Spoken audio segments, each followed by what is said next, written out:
As we take a look back at the struggle that Elizabeth Edwards made against breast cancer, as well as many other people, we wondered where things stand with the fight against that disease now. We are joined in studio here with Dr. Jane Pettinga from Spectrum Health to talk more about really the fight against breast cancer and how things are going. What are the numbers right now, would you say, nationally and in West Michigan?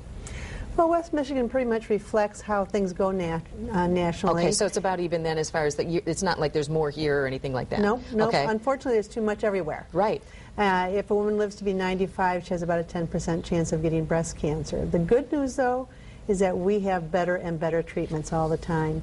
Unfortunately, Ms. Edwards wasn't able to make her fight the way we wanted to, but there are such good treatments now and earlier ways of detecting it. So what women should do now is make sure they get their mammograms so they can find it before it takes hold anywhere else, when it's the most treatable, the most curable.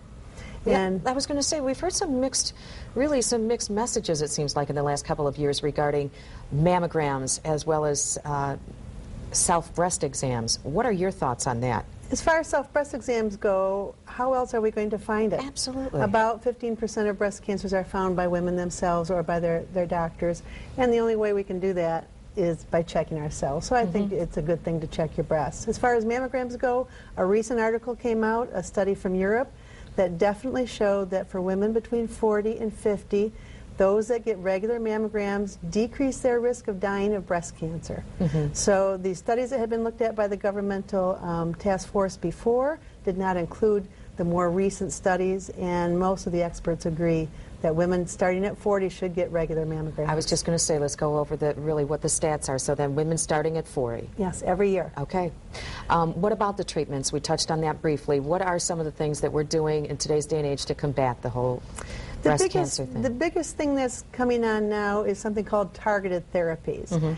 Before, the surgery has not changed a lot. We've made it easier, nicer. We can save breasts more often. There's a very good reconstruction techniques available. The radiation is easier to take, but where things are really going forward is with treating the whole body.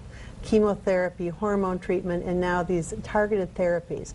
The chemotherapy generally sort of has to treat every cell in the body and tries to get affect the most active cells the most. The targeted therapy finds something on the cancer cell itself and has a drug that goes right to that spot. So it's like the smart bomb. Instead of just bombing the whole city, it goes to just where the cancer cells are. It's hopeful. Absolutely. That's really encouraging news. Most women do okay. Yeah. Most women survive it. But we got to check. We got to keep up with the mammograms. Absolutely. Okay. Dr. Pettinga, thank you so much for joining us. We appreciate your time. You bet. Brian.